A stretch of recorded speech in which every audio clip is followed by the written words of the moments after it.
This video today is going to be just a really quick synopsis and some education around what prolapse is. So I often see women that come into the clinic and they have been diagnosed with some type of prolapse. They're often given a grade, and that's pretty much all the information that they received.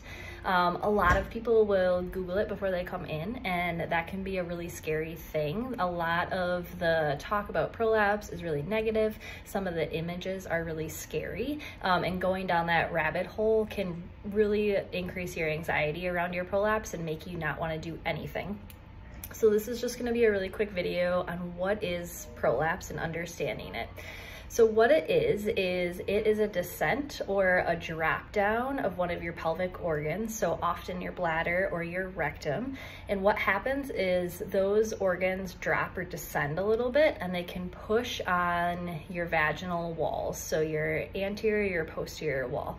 When we think about our vagina, it is not a hollow tube. So we often see it depicted as just like this hollow tube. That's not what your vagina actually looks like. It has sides, and the tissues kind of come together like this versus being like a hollow tube.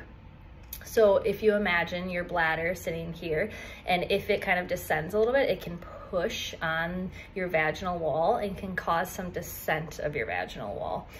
So unless you have a really significant uterine prolapse, no organs are gonna fall out of your body. Your bladder is not gonna fall out, your rectum is not gonna fall out of your body. It can often feel like you feel that heaviness, and it can be scary, but nothing is gonna fall out. And then also understanding, so risk factors for your prolapse, genetics. So if you just have some soft, like more hypermobility, BMI, chronic constipation, pregnancy, and vaginal delivery. Those are all risk factors for developing a prolapse. A lot of those you can't control. Exercise is not a risk factor. So that's important to understand. Some people will come in and think I just did way too much and I caused my prolapse. Like, that's not true. Exercise is not a risk factor. So this was just a quick synopsis on prolapse. If you are out there and you are really struggling, like, find a really good pelvic health PT. They can be really helpful in helping decrease your symptoms.